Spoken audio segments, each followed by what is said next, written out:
This is our Coffee with a Mega Agent. We do it every month, usually on a Tuesday or Thursday, sometime around this part of the month or early the first half of the month. And so we want to invite you guys to come. If you want to hear from anybody, please let us know. Text me or Becca or Kate, Steven, Megan, anyone on the leadership team, or just drop it in the comments. Hey, we think this person will be an awesome guest for Coffee with a Mega. Because right now we're booked out into our February is our next opening. So we've got some awesome content coming, and we're excited to hear from Jordan today. And so I'll give a brief intro for Jordan. Jordan, you are a mega agent in the Keller Williams Raleigh office, right next to North Hills, right on the north side of the Beltline in Raleigh. And I'm kind of honestly going to let you take it away. And so the first thing I want to hear is, before we get into real estate, what was your first job? When Jordan Clark gets out there and wants to start making money, what was the first thing you did?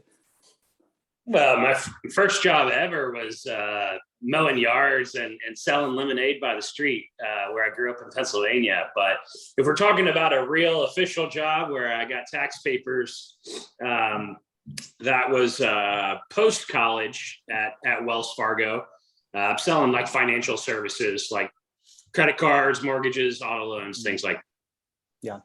Tell me about the lawns and the lemonade. Did you start that, or was it your older brother, older friends? Like, did you kind of come on as one of their employees? Tell me about the entrepreneurialness there with that kind of first business. No, it just kind of naturally evolved. Like, I was that guy, like, while my friends were out, playing and, hood ratting out at the mall, I was out there mowing yards and shoveling snow up in Pennsylvania. And then, before I could do all that, I had, like the little Fisher Price, like orange and yellow, like tables. I used to that bad boy on my Radio Flyer wagon and like use all my parents' like ice and pitchers and like lemonade packets. And I used to pull it through the backyard neighbor's lawn and get up to this cul-de-sac by this main intersection and just sit out there and sell lemonade. And I think I used it to like buy baseball cards and candy. That's awesome. Life by design, right? Hey, if you want baseball cards and candy, that's what you do. You sell that. Yeah. So now you're selling real estate for different goals. So I want to jump right into that. We're going to bounce around a little bit. What's the life that you're designing right now? The life that I'm designing right now is one where, I can hit all my personal goals as far as lifestyle is concerned, living where I want to live, driving what I want to drive, but most importantly, experiencing what I want to experience with my wife and my 3 beautiful daughters. That's the true like driving force and motivation behind everything I do. So oftentimes, I'm asked, it's like, what is your big why? When it comes to like my family life, it's never having to say no to an opportunity that would be good for me, my family, my kids' growth. So meaning like if they want to study abroad, or if they want to play a certain sport that, costs a good amount of resources, I never want to have to say no because dad didn't do what he needed to do on the work front. And so that would be like the primary driving force behind kind of all that I do is, the moment you become a mother or a father, you recognize what true real love is. And, I'm sure every parent has a similar mindset around this, but you just want what's best for your kids, right? And so I want my kids to have every opportunity that's available to them, and for them to uncover and explore all their passions and hobbies and interests, and me to never have to say no over finances. That's awesome, man. Yeah, that's a powerful why. Yeah, and with all that, I guess you could say that I want to have my cake and eat it too. So growing up, my dad, I got to give a huge shout out to my dad. He's the one that instilled like the really strong work ethic that I have. And like, I've always like busted my butt my entire life. Up until recently when I've discovered like leverage. And so growing up as a kid, my dad, did what dads did in that time where he went to work and he provided for the family, but he was working really long, hard hours. And when he got home from work, poor guy would commute like 2 hours each way to get to work and back for this incredible job. But when he got back, there wasn't much left in the tank. And so that I'm thankful for that, because that inspired me to be a little different for my kids, meaning that like I am very passionate and draw a definitive line in the sand as to when I'm going to work and what my priorities are. And it took a really long time to get here, because there's always that like guilt factor of like turning down a client or turning down business. But now it's like no questions asked. Like, no, I don't work weekends. And like, yeah, I could sell some more houses if I didn't, travel as much as I did with my family, but that's more important to me. So we're going to go and take, those 4 or 5 trips a year with my family at the cost of potentially doing more business. So leverage is a beautiful thing, especially if you get the right people on the seats. And so now I've got like my calendar set up, and I know the days that I'm going to work. And when I work, I'm all in. But when I'm not working, I'm all out, like with my family, either doing stuff to take care of myself as far as my health and fitness are concerned, or, just spending quality time with my wife and kids. And it's made me such a happier person, which actually translates into better results at work. Yeah, isn't that funny how when we take time away, what we think we're going to lose business, we recharge and we have happier families, which is always the goal, right? No one plans on ending in divorce or being, an absentee father. So that's awesome, man. You hit on something that I wasn't going to come back to till later, but I love that you did. You mentioned your dad instilling a work ethic in you, right? Yeah. You had to grind it out. Now you're also talking about giving your kids opportunities and not having to say no to anything. How do you balance that? You don't want spoiled kids, but you also want them to grow up with a chip on their shoulder, right? I think you and I both share this. You want something to prove. You don't want them to be just a trust fund kid that is too privileged. So how do you balance that? How are you teaching your kids? I know they're young. Tell me the ages of the kids and what, if you're doing anything with them to grow their life by design as well. Yeah, I mean, they're still super young.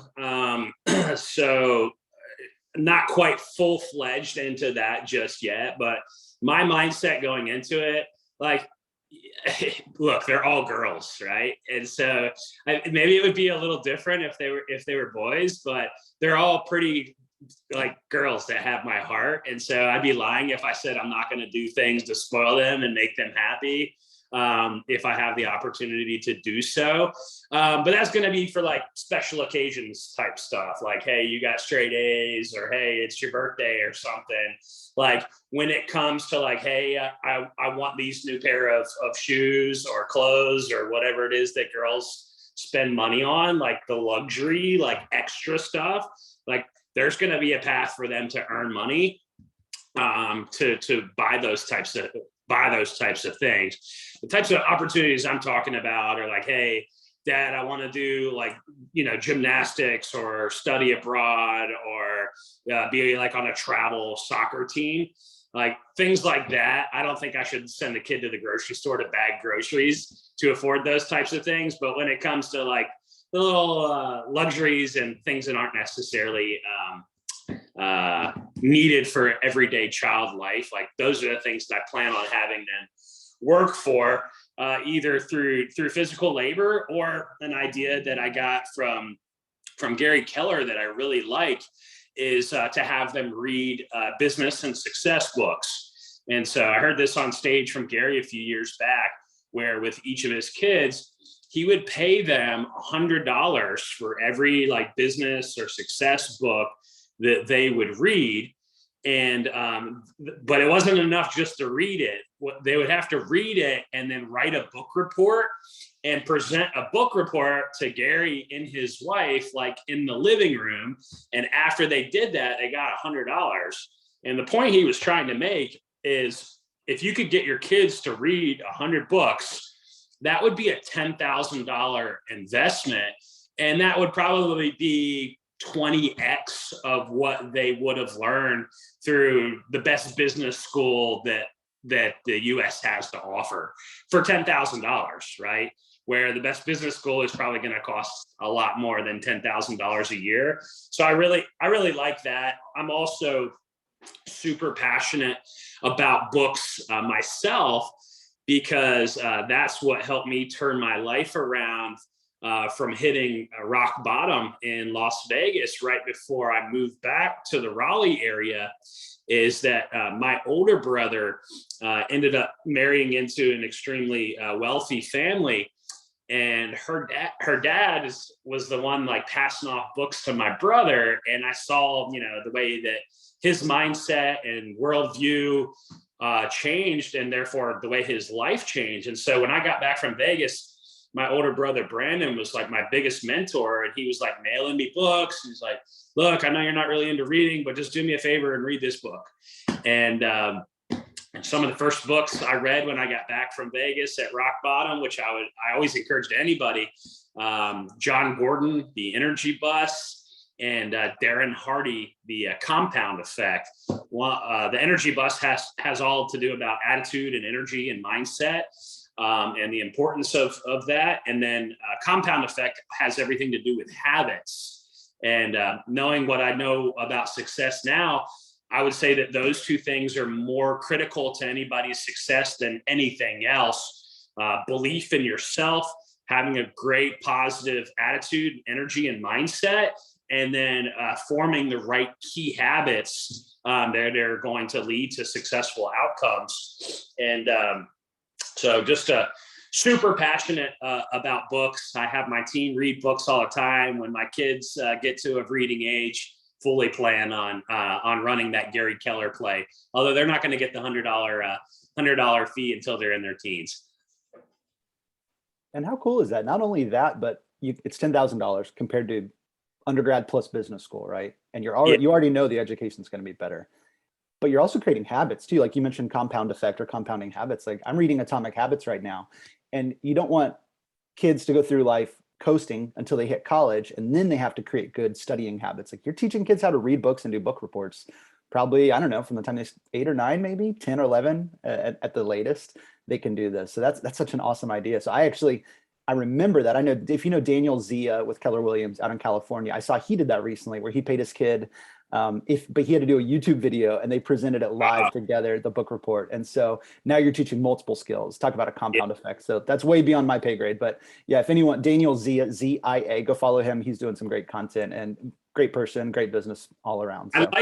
I like that too, because both the kid and the parents and anybody else in the world can go back and revisit it at any point in time and remember what they've heard. Like, you know, I've taken in a tremendous amount of information from training and coaching and books over the years, but we're humans, right? We end up like needing to be reminded of that stuff more than we need to learn new things. We need to be reminded of what we've already learned. So that's a great way to accomplish that. Thanks for the idea. Yeah, of course. Hey, not my idea. I just saw it somewhere else. And Daniel and Gary did some sort of companion video or feature off of that experience. So that makes sense that you said Gary is really in tune with that habit and that concept. For sure. So we're gonna get into some more business specifics here later on about your team and structures and strategies. So much of what these Coffee with the Megas, these special moments, happen from the personal stories. So as much as you want to share, what can you tell us what it was like to be at rock bottom and how that has influenced you today and got you where you are? Yeah, so I went to college at Western Carolina University here in the mountains of North Carolina. And after I graduated, I lived in Asheville, Cullowhee. Yep, that's right, Becca. A beautiful place. I miss it dearly. And I lived in Asheville for just shy of a year right outside of college, and didn't like Asheville. It was a great city. I love to visit it now, but if you wore like a polo on your shirt, you're like an outcast because you're materialistic, at least back at the time that I lived there. And so a good friend of mine from high school had moved out to Vegas, and he actually dropped out of college the first year at Western with me and moved out to Las Vegas, and he had a dream of working in hotels. Cool little side story. He is now, without a college degree, the hotel manager of the only 5-star, 5-diamond resort casino in the U.S. called the Wynn, which is where all the celebrities and sports rock stars stay when they visit the Vegas, and he still holds that title. But I went out there with him just because I was kind of bored with Asheville. So I was doing well with Wells Fargo, and I just like Googled like the Wells Fargo district manager in Las Vegas, and like called them straight out of Google. Apparently, the corporate structure didn't like that move. I found out about it later, but I got on the phone with them. They're like, "All this sounds good. When can you be here?" And I said, "Well, I can fly out there tomorrow if you want." And they're like, "Well, that's not necessary. How about we do next week?" So, long story long, I flew out there, crushed the interview. My sales statistics kind of spoke for myself. And then I moved out there probably a month or so later. At the same time, we were entering into that really bad recession that happened. So I graduated in 2006, the bottom fell out of the market in 2008, which is right around the time that I moved to Las Vegas. And the type of lending that I was doing was for people that with not great credit. They called it subprime lending.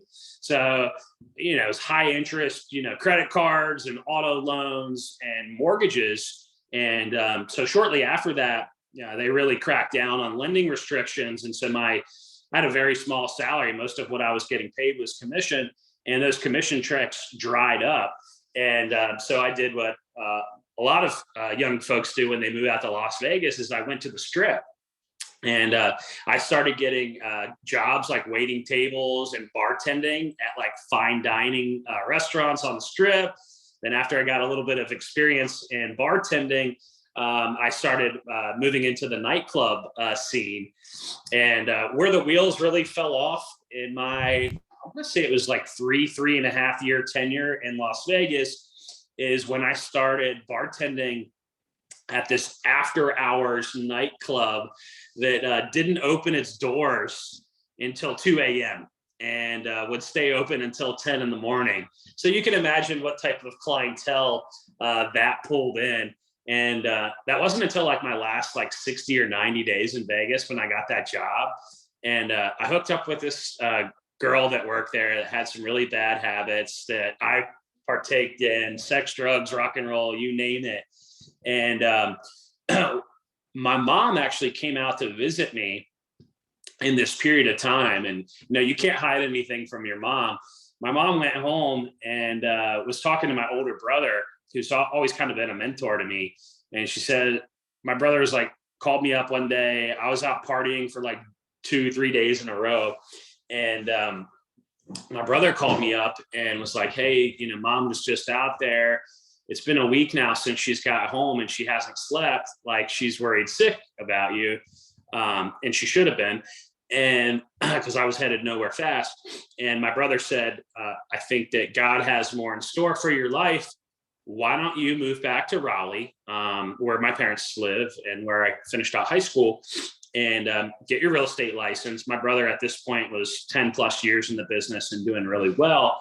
And he said, "I'll take you under my wing. I'll coach you and I'll make sure, that you're successful in your early years." And when that happened, like, I was making great money and partying and living the life, having fun all the time. But I didn't have any money in my bank account because I was like spending it all on gambling and partying and other stuff. And the timing of it was just perfect. Like, I was like all hungover from a big party, no money in my bank account. This super hot girl that I was with was pissing me off, and I was like just ready. And so I was like, "Yeah, you're right." And my brother's like, "Cool." So he like flew out there. I think it was like within 48 hours. My older brother flew out there and helped me drive my piece of crap car home from Las Vegas with what limited stuff I wanted to bring home. And I actually moved back in with my parents for probably 2 or 3 months. Got a restaurant job again, because that's kind of what I knew how to do. And at that time, that's when I started working on getting my real estate license. And it's also how I met my wife. So I was waiting tables at McCormick and Schmick's seafood restaurant at Crabtree Valley Mall. And my wife was a bartender at Brio next door. And so I like would go in there for beer or whatever after my shift. And that's how I ended up meeting my wife. So probably more detail than you care to share, but I love sharing that part of my story because, it's really my testimony. And I did truly experience rock bottom. Yeah, thank you. Like, thanks for opening up about that. I think that Yeah. helps us understand where you are now so much more. And Yeah. it gives people hope too, because we're all struggling. We may not be at the exact same rock bottom as you, but on any given day, you can have a rock bottom moment where you just feel like there's no hope. So Yeah, um, well, to put a bow on that too. Like when I got home, like that's when my brother started sending me these books in the mail. So I was never a reader before then, and I started reading these books. I was desperate for like solutions because I was at rock bottom and like living with my parents. I'm like, what the fuck? Something's got to change, right? So I started reading these books and magically like started making better decisions. Started getting more in tune in my relationship with God, which I grew up in the church. I just kind of lost my way in Las Vegas. Guess it happens to a young guy. And so mindset improved, habits improved. Yes, it's a skull bliss skull. Highly recommend it. Somebody's asking about the skull hanging on the wall. Started making better decisions, reconnected with God, and my mindset improved. And then magically, my life just started exponentially getting better. And so, if you talk to any of my team members, they know that I'm kind of like very passionate about the books that we read, and very passionate that they bring those books to our meetings and that they actually read them.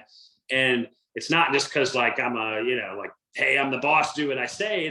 I'm so passionate about it because of the impact that it's had on me in my life, that I care and love my people enough where I want them to, experience similar results. And so that's one of the funnest parts of my job right now that I didn't account for when I was building a team. Early stages of team building for me was all selfish. Like, look, I don't want to negotiate repairs. I don't want to like do checklists and paperwork anymore. I hate that stuff and I'm not great at it. So let me hire somebody and give that away. Now I don't want to work with buyers anymore. Now I don't want to make phone calls anymore. So let me hire these people. It was all for selfish reasons. And the most satisfying part of my job right now is to bring people into our environment and just observe like where they're at, from where they're living to the car they're driving to just their personal growth and their ability to communicate and their confidence in themselves, and just to see how they grow in our environment because of the education that opportunities that we give these people, to the books that we read, to how we lift one another up and hold each other accountable as team members. Man, I see people checking off milestones left and right. And that is just so super rewarding for me as a leader. I say that that's the most enjoyable part of my job right now, is not working with a seller or signing a new listing, but seeing a team member, cross off a new milestone or experience some kind of growth. Yeah, that's awesome. And you're really transitioning well into kind of the next set of questions. And a lot of that is to the audience here. And to speak to them for just a second, I see we got Justin Myers in Tennessee. We got Allie Harrell in Charlotte. I think we had Garrett in Charleston for a second. So please chime in the comments box, or if you want to, just feel free to unmute yourself when there's a moment and ask Jordan a question. But so much of our Keller Williams Young Professionals audience are people that are at that first inflection point of making their first hire, or maybe they've tried 2 or 3 times and they're trying to add in a buyer's agent, or just get that next piece that really gels the team together. What advice do you have for someone in that position? Because you had mentioned your first hires were selfish, right? And now it's kind of shifted. Your life by design is empowering them and growing their personal wealth. So what advice do you have for that young agent that's just struggling with building a team, if that's where they want to be? I think you're on mute, Jordan. So a couple of things here. First and foremost, don't do what I did, which was go outside of the model. Being a sales and marketing guy by default, I was thinking about how to put more sales on the board. And so instead of doing what the book recommends, which is hiring your first administrative assistant, I went out and hired another salesperson. And I'm like, look, I know what to do. I know what to say. I was able to generate leads. And so I'm just going to hire a more salesperson and we'll sell more houses. Well, guess what? That ended up working for me, but it ended up creating one of the most chaotic years of my life, because I didn't have the proper administrative bandwidth in place to service that business.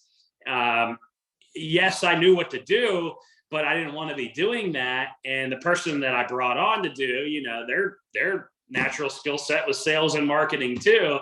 So here's both of us hanging out here, great at, client acquisition, great at getting the people on contract. But when it comes to all the other nuts and bolts and milestones in the transaction, neither one of us were really enjoying that.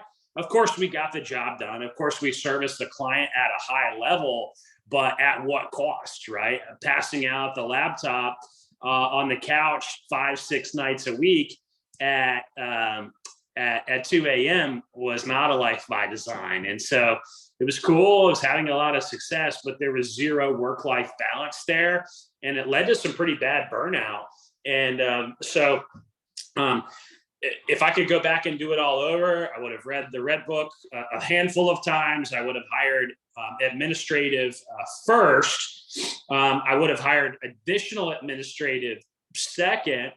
And then in order to preserve my profit margins, I've got some people on my team now that are doing like the showing assistant model.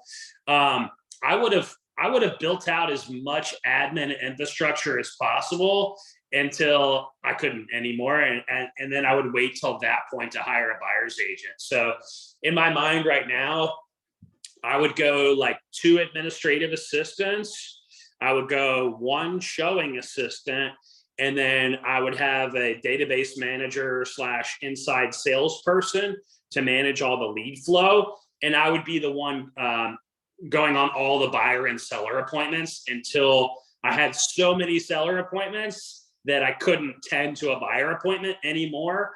And that's when I would bring in a buyer's agent, because people don't realize, how much of your profitability that you give away by hiring a buyer's agent, where that showing agent model, you can get that piece of the transaction for a lot less than your override splits for a buyer's agent are concerned. So I would have done it completely different. I sent myself through a lot of unnecessary headaches. Who knows why? Maybe so I can turn around and help the next guy not make the same mistakes. That's awesome. One other thought too, when it comes to hiring, in the early stages of hiring, I was like, oh, this is just going to be easy. Like, I know what to do and I know what to say. So now I just need to find somebody that I can tell what to do and I can tell what to say.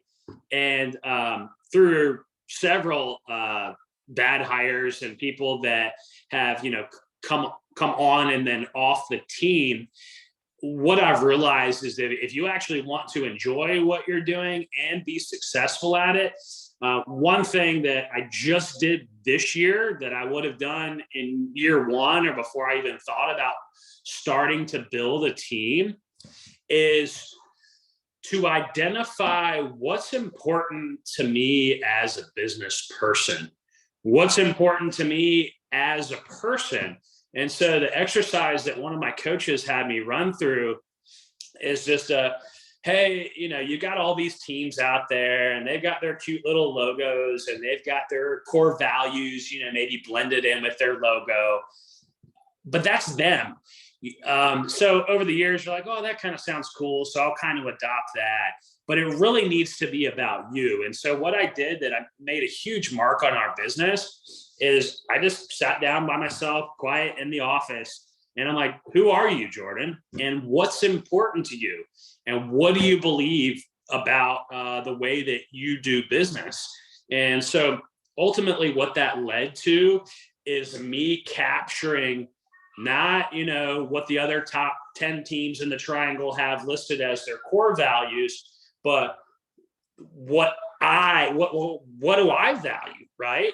What do I value? I value hard work ethic.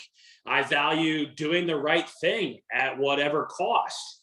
I value having a relentlessly optimistic attitude at all costs, right? I believe no matter what level of success that we have achieved, that there's always another level to go. and that you should never operate with any sort of ego or arrogance, because I could introduce any one of you, myself included, to 10 people that'll make you feel about this big, right? And so it's always about constant, never ending growth and improvement. And so, of course, there's a bunch of other things. I just kind of threw out the first things that came to my mind there. But it wasn't until I identified who I was as a person and what's important to me at a soul level, at the core level. And then I use that as a filter for all decisions that I make in my business. So whether we're hiring somebody, whether we have an existing person, and I'm looking at this mission, vision, and values that I now have documented on one sheet of paper, and I'm saying, hey, look, they're not living out their lives like this. When you experience that, and you will, that's when you find conflict and stress in your business. And when you care as much about your business as I do, as I'm sure many of you do, I mean, my business is my livelihood. My business is what creates that funding of the perfect life for my wife and daughters. I don't know that there's anything that's more important to me than that. When you have somebody operating out of culture or out of what's important to you as a person, it stresses you out. And it doesn't just stress you out 9 to 5, Monday through Friday. Like, I found myself thinking about that stuff nights and weekends, where so-and-so has an ego, or so-and-so is not reading their book or showing up to training. And it would weigh on me nights and weekends. And it started to impact my physiology and my health, like while I was at home. So it took literally like a health crisis for me to be like, okay, I got to get to the root of this stuff and figure it out. And it is just so critical. Like, don't take what's important to me. Don't take what's important to whatever person you hear on stage at Keller Williams. Yeah, it's okay to adopt some things over time, but it really needs to be quietly looking inwardly, saying, who am I as a person? What's important to me? What do I believe about the world? And what impact and mark do I want to make on the world? And then just use that document for a tool to make all your decisions in your business. Like, up until last year, I got licensed in late in 2013. Up until last year, I was not having fun in this business. It's exciting. Life is too short not to have fun. Like, it's exciting when you start making money, especially when you're not accustomed to having it. But at a certain point, enough money is enough money. You're like, all right, like, I'm not worried about money anymore. My needs are met. My bills are paid. I have a little nest egg where if something bad were to happen, like, I'm not really super stressed out about it. At a certain point, though, it becomes about living a fulfilled and happy life. And up until last year, I wasn't doing that. Like, and it was 100% self-sabotage because of making bad hires and not, taking the time to do those exercises, because that took time and I'm too busy running around playing the rat race. But it wasn't until I did that, I got, the bad pieces. I don't want to call them bad pieces. I got the mismatch pieces out of the organization who were not a good organizational fit to work with me as a leader based on my values and belief system. Not that they were bad people. They could make a perfect team member for somebody else, but our relationship was never going to be in alignment. And it wasn't until I completed this exercise that a quote from Simon Sinek really made sense to me, because before it didn't make sense to me. And his quote was, the goal is not to do business with everybody. The goal is to do business with people that think like you think and believe what you believe. And I'm like, well, shit, I don't care if you believe what I believe or think what I think. You got a house to sell. Like, I'm going to sell it. Right. But it's so much more than that. It's the people that you work with on a daily basis, as far as your team members are concerned, and your clients. And what he means by that is, when we're working alongside people, whether it's clients or employees that think what we think and believe what we believe, everything is just so much more harmonious and flows so much nicer and easier and in a natural state because they're like you, right? Like they get it. Like they value what you value, and they have an emphasis on integrity and hard work and always doing the right thing, and constant never-ending growth and improvement and giving back to the community that we live in. Those things are all important to me. They may not be important to you or the next guy, and that doesn't make you a bad person. But I can tell you that going to work with those people that are, marching to the same beat and, just have a similar worldview is so much more enjoyable. And I'll tell you, for those of you that follow me on Facebook, you'll get a kick out of this as well. Like, business 101, never discuss religion, never discuss politics. And I kind of threw that out the window a couple of years ago. And I'd be lying to you if I probably didn't lose some clients, and I didn't lose some friends, and I didn't lose some team members because of that. But I'll tell you that I've gained respect and support from people that do believe what I believe, that were just kind of lukewarm and mediocre before, whether it was a Facebook friend or a client or a team member. Once I made my position clear, they're like, oh, well, he's like me. I've always been scared to say this, that, and the other thing because I've never been like that. And so what I'm finding is that I'm getting random messages from people that I've never connected with before, asking about opportunities to join the team, or saying, hey, look, I know you don't really know me. We're Facebook friends. I agree with what you're posting online. And, my parents are thinking about selling their house. Can you help them out? And I'll tell you that working with those clients has been a breeze. Like, I go there, I don't have to sell anything. I just go there and I'm myself, and I'm like, hey, what are you looking to accomplish? And I'm just there, and it's a better, more enjoyable working relationship. So just be you, be authentic, find your tribe. Yeah, you might lose some people along the way while you're beginning to find your voice. But once you do get there, when it comes to team members and the clients that you're working with and your little tribe that's going to support you, it is such a better business to work in. Like, my stress levels are way down. My job satisfaction is way up, and I'm having fun, most importantly. And again, life is too short not to be having fun. Like, the money will only get you so far. Like, I didn't come from money. I didn't have money before I got into real estate. You think that that's what's going to make you happy? It's not. I promise you it's not. And I've got a long list of people that I've met along the way that'll tell you the same exact thing. That'll only get you so far. I'll share some Tony Robbins bombs with you here this morning. Tony Robbins, I'm sure most of you are familiar with Tony Robbins. If not, you should check him out. I went to his conference a few years ago, and Tony Robbins, he coaches a long list of presidents and world-class athletes and world leaders. And he said, look, I've met hundreds of thousands of millionaires and billionaires that are miserable, suicidal even. He said, I've traveled the world for the last 40, maybe even 50 years now doing success coaching. And he said that the two common things that I have found that lead to a fulfilled life in people across the globe are personal growth and then contribution.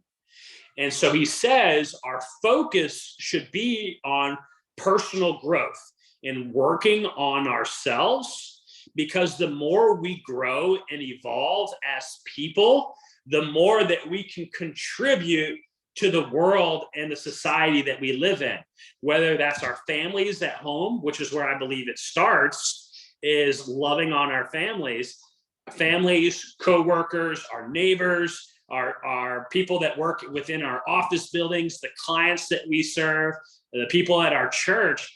The more that we grow individually, the more we have to contribute to the society that we live in.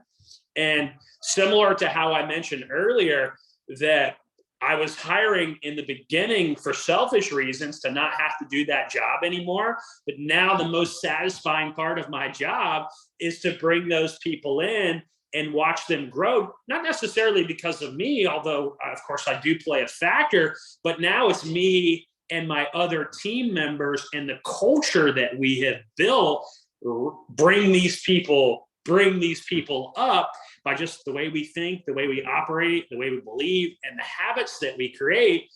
And to me, that's like the happiest thing for me, to see somebody go on a dream vacation or buy a new car or buy a new house or not be stressed about their finances, or say, oh my gosh, Jordan, the year's not even halfway over yet.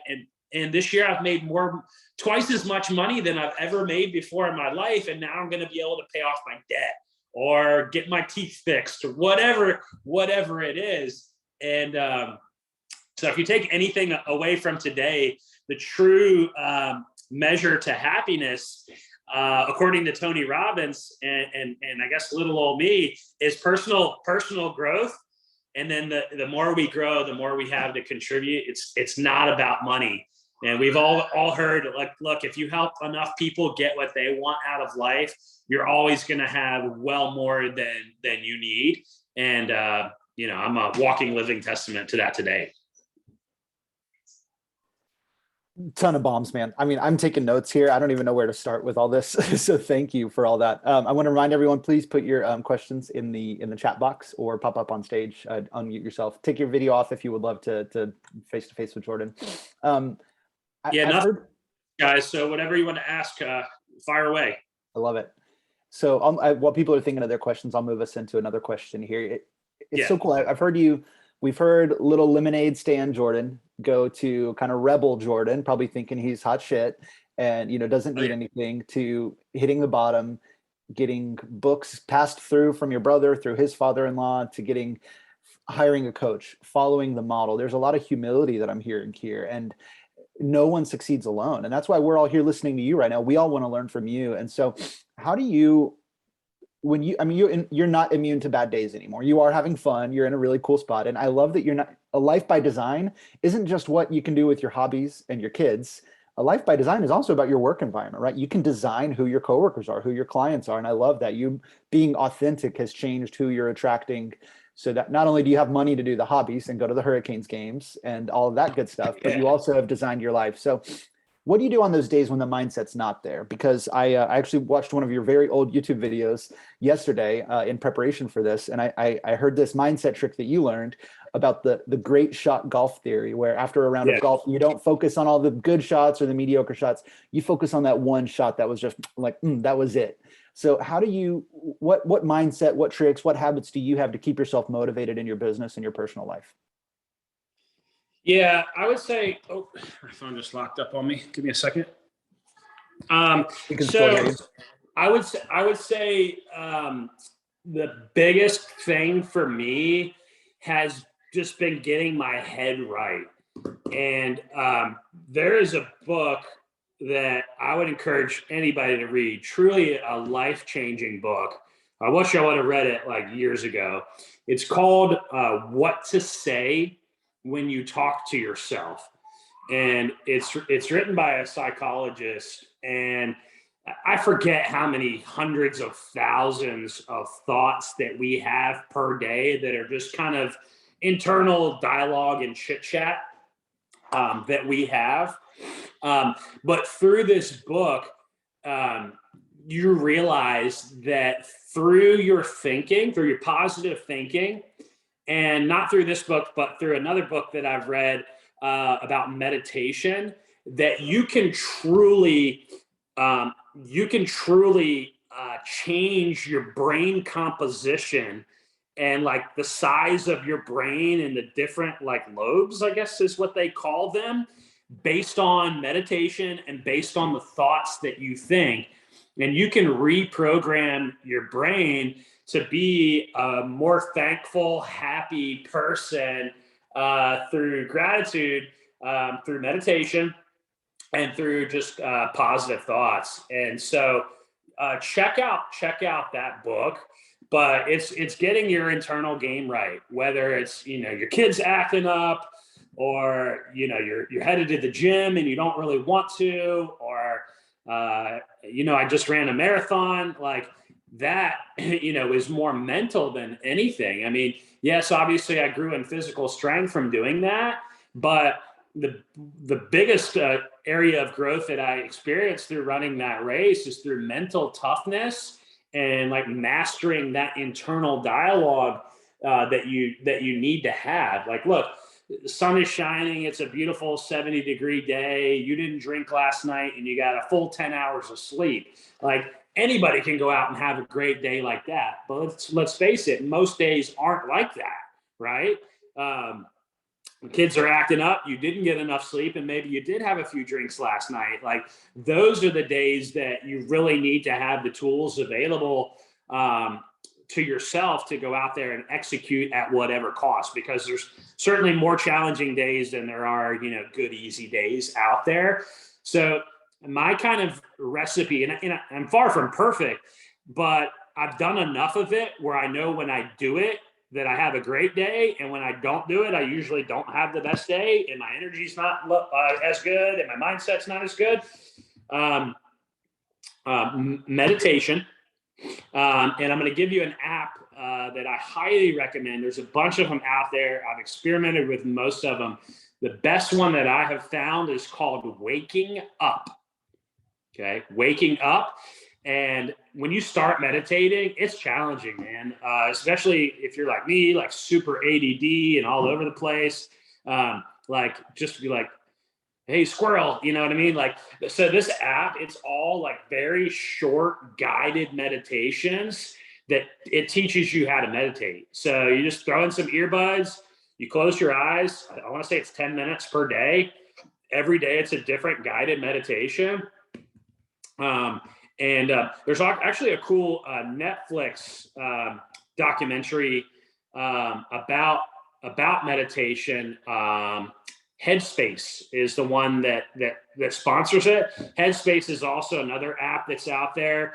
I just can't stand the guy's accent, so I like Waking Up. But there's a really cool documentary on meditation on Netflix.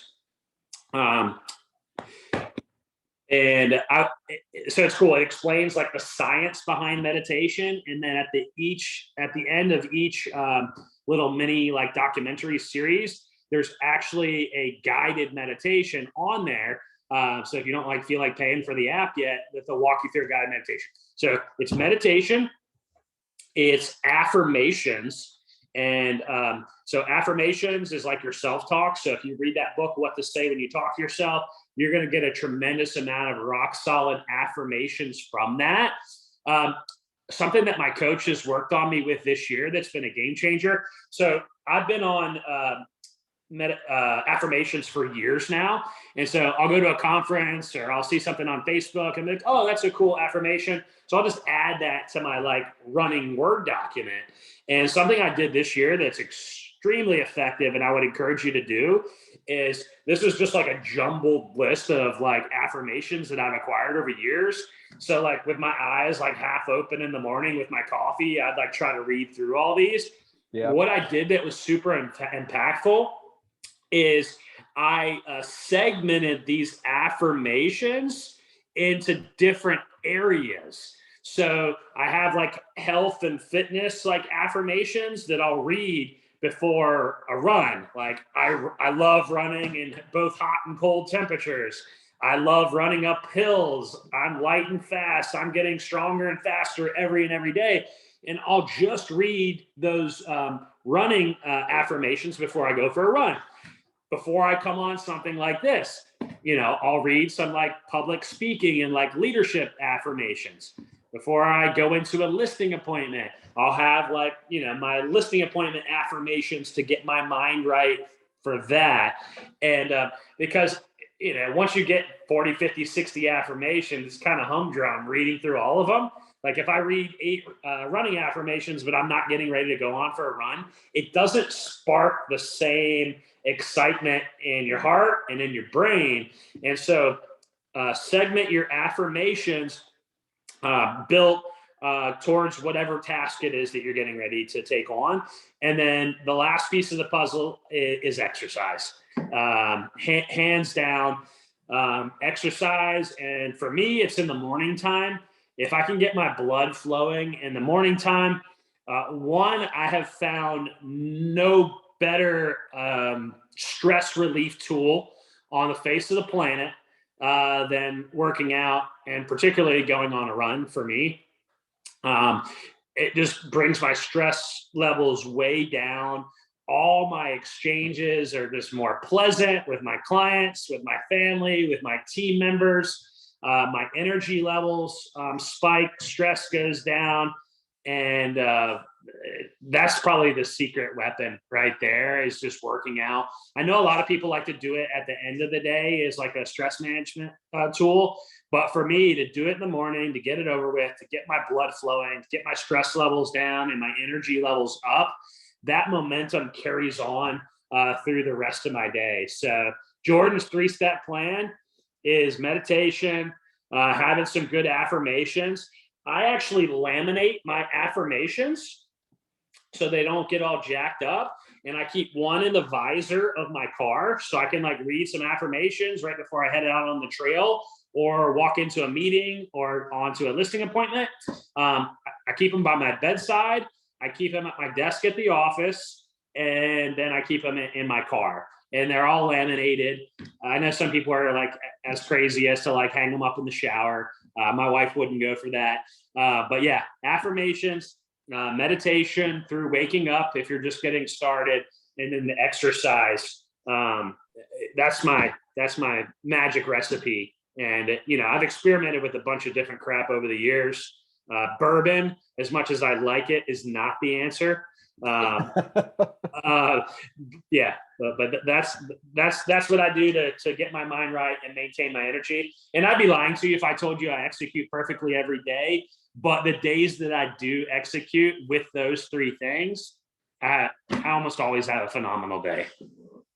I love that, Jordan. I have a question. What time do you wake up, and what is your morning, like, do you wake up early to get all the stuff done before you start your day, or what does that look like? I'll tell you, I've experimented with a bunch of different things over the years. In the early stages of my career, like I was that guy, I was up early, like every morning. I used to wear a suit and tie to work every single day, even if I didn't even have any appointments. I can't tell you the last time I wore a suit or a tie. But back in the day, I used to wake up super early, and I would contact expired listings, and I would show up on the doorstep of expired listings. And now my schedule just looks a little bit different. I've got a super young family, 3, 5, and 7-year-old daughters. They usually don't get to bed until like 9 o'clock-ish at night. And then my wife and I like to have a little alone time together with like out the chaos of all the kids. So I don't usually get to bed until around 10:30, 11 o'clock. Sometimes later if there's like a football game on or something like that. And so I'm not as rigid in my schedule anymore. I used to think like, you read all these books and you see all these CEOs and you see all these people and like, oh, they're all part of the 5 o'clock club. Like I tried that, and at this stage in my life, it just doesn't work for my lifestyle. Like when I try to wake up at 5 a.m., I'm like dead at like 1 o'clock or 2 o'clock in the afternoon. And I find that my peak productivity is actually like in the afternoons and in the evening. Like if my kids are in bed or like they're up taking showers or whatever, like I'm in my rhythm at night. And so I tell people like, don't do it like anybody else does it. Figure out like who you are and when your energy levels are at its highest, and when your ability to focus is at its highest, and when your enthusiasm and all your exchanges are at their best. You just build your life around that. I do believe like as my kids get older and they're a little bit more self-sustaining, like that I don't have to like wipe their ass when they take a poop or like, need to be as involved with like the bedtime routine. like, it'll be easier for me to be like, okay, guys, dad's going to bed, you're on your own, and I can close my door and go to sleep at 9:30, like my older brother does. All his kids are much older, but the kids are just so young right now. They're so needy that I'm just like, look, I'm going to get a good night's sleep, wake up when I wake up. But I've built my schedule that it works with that now. So like my time block, when my kids are in school, they're tracked out right now. I drop my daughters off at school every day, and that's important for me to have that like time with them.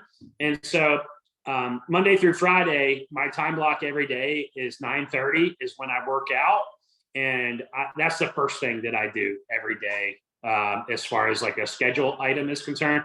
Drop my kids off at school, and then I get in my workout just because it's that important to my mindset, my energy, and my success. And then from there, I find that my energy levels are highest in the afternoon. And so that's when I like to go on appointments and host meetings. So I don't know if that answers your question, but I don't have like some super rigid routine that I'm working with. And I don't try to beat the sun up. I do believe like in the importance of that, but it's like at what cost? Like being dead tired, wasn't serving me, my clients, my family, or my team members well. So maybe I'll revisit that at some stage in the future. Got it. Thank you. Mm-hmm. Jordan, we usually book these from 8:30 to 9:30, so we want to honor your time. If you have a few more moments, could you tell us maybe what your top 2 or 3 sources of business are, and if those are evolving, like if there's a new thing that you're striving for with your team? Yeah, good question. So, any top agent's going to tell you that, sphere of influence is their number one lead source. That would be true for us as well. When I say sphere, I couple in with that our clients that we've already worked with before. So sphere could be anybody that knows me from, neighborhood or community or Facebook, as well as our past clients. Beyond that, up until about 6 months ago, expired listings were a big lead source for us. Since 2015, I believe that I've helped more expired listings in the Triangle than any agent. And so that's always been a strong part of our business. But there's not many listings that expire right now. The market's so good that if they expire, it really has to be something crazy going on, like really, really bad condition, or they're like 30% overpriced and they're just not realistic about selling. So I've seen those numbers drop off a good bit, probably the last 6 months or so. Outside of that, agent referrals is a big one for us. In particular, over the last year, I've got a great relationship going with a property management company here in town that doesn't touch listings. So when they have a rental that's getting ready to expire and the person's like, hey, the market's insane, which it is right now, we're thinking about selling. They pass me all of those opportunities, and they're a pretty big property management company. So that's been a nice stream of business for us. And then I know I'm giving you more than just a couple, but I think they're all pretty on equal wavelength as far as units and volume are concerned. Google pay-per-click leads. So it's like, hey, homes for sale in Apex area, and we pay for those keywords, and one of our websites shows up. And then outside of that, like these like third-party relationships, like HomeLight, Ideal Agent, and Dave Ramsey. I view those as all like third-party, like referral type relationships. Those would be the top ones that we experience right now. I'm proud to say, as of last month, I am currently paying Zillow $0, and that feels amazing to do that. In the early stages of my business, when I was like coming up, if you will, I know it's not always advised, but I did do Zillow early on in my career. Zillow and expired listings were like my two main lead sources when I was just getting started. But just looking at what Zillow is trying to do and is doing to our industry, combined with how expensive that they've got, and I was, trying to wean ourselves off of that relationship. So I'm proud to say that we've brought that down to zero. So to recap, obviously Sphere, expired listings, Google pay-per-click, agent referrals, and then the third-party relationships through Dave Ramsey, HomeLight, and Ideal Agent seem to be the three best ones for us. And I noticed you had a podcast too, Triangle Radio, right? Tell me what's come from that. Are you still doing it? And what was that experience like? It was cool. I'm not actively pursuing that anymore, although I do believe that I'll get back to it. Basically, the play there was I had a listing specialist come onto the team. So I wasn't really going on listing appointments anymore. So I'm like, I went into freak out mode. Like, well, what am I going to do? Like, I've always been so involved in the business, and now I don't have anything really to do other than like coach and mentor my agents. So I went into freak out mode, and my coach and I came up with this strategy to like build the business, not through simple addition, but through multiplication. And so what we came up with was this concept of this podcast where I would position myself as a local community expert that knew about the great restaurants and charities and development projects that were going on around town, or fun things to do in the Triangle. So for example, some of the things I've done, multiple charity spotlights, highlighting charities that I thought were cool. And I'm like, wanted to bring awareness to them. Cool stuff to do. I interviewed this guy that does like luxury exotic car rentals, and he like rents out like Porsches and like, Mustangs and Shelbys and all kinds of stuff like that.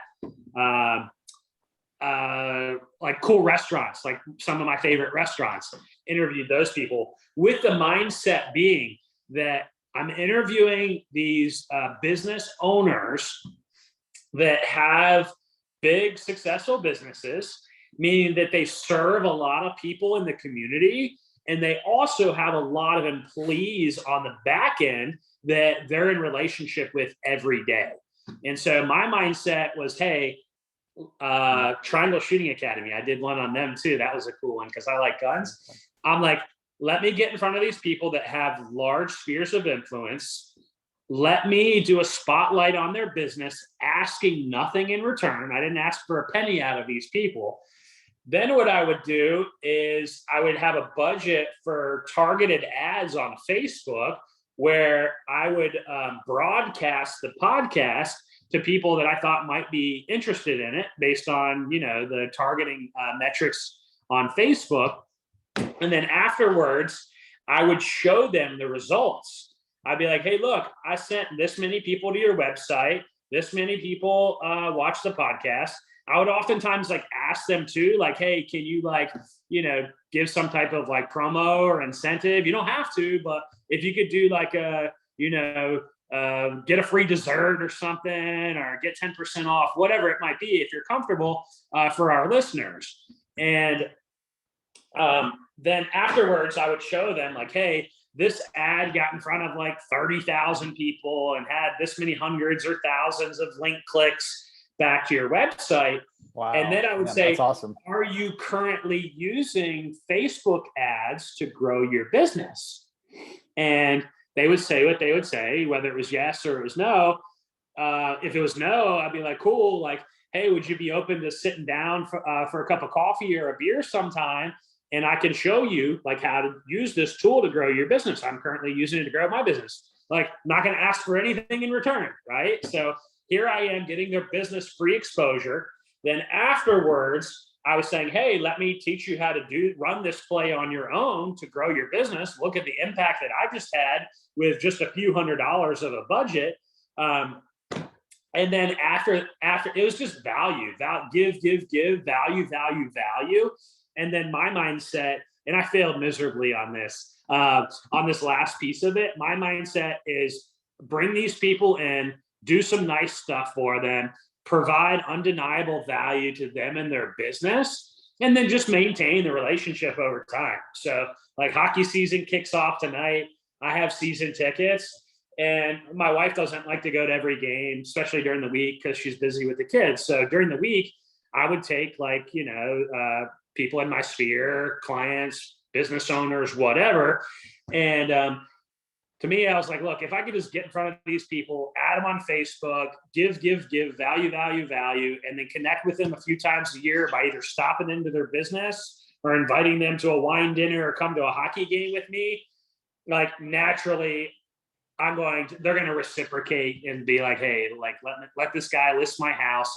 Again, you're dealing with successful business owners too, right? So chances are they've got a nice house or multiple houses and investment properties, and they might have a nice, network of wealthy friends that they hang out with in their community or at their country club.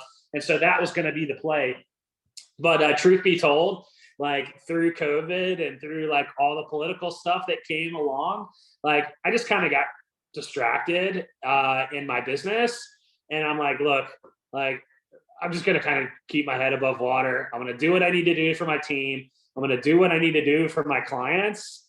And I'm going to do what I need to do for my family. But outside of that, I wasn't really taking on anything extra. It was like train for a marathon, keep your business afloat, and make sure that you love on your family. And that's kind of been, where my mindset has been at for the last year or so. Well, I mean, what a great way to wrap it up, right? Trying creative things to build our business, them going well, and then having to say no to those opportunities to focus on what's the most important. It's kind of been a theme of what you've talked about, really focusing on your family first, or even on yourself first, because we can't give to others unless we have something to give, right? So focusing on yourself and your mindset and your attitude and your habits, then your family, and then your business, because that's what it's all about, right? And so Yeah. Everyone, can we please just thank Jordan for your time? Drop in the comments if this has been meaningful to you.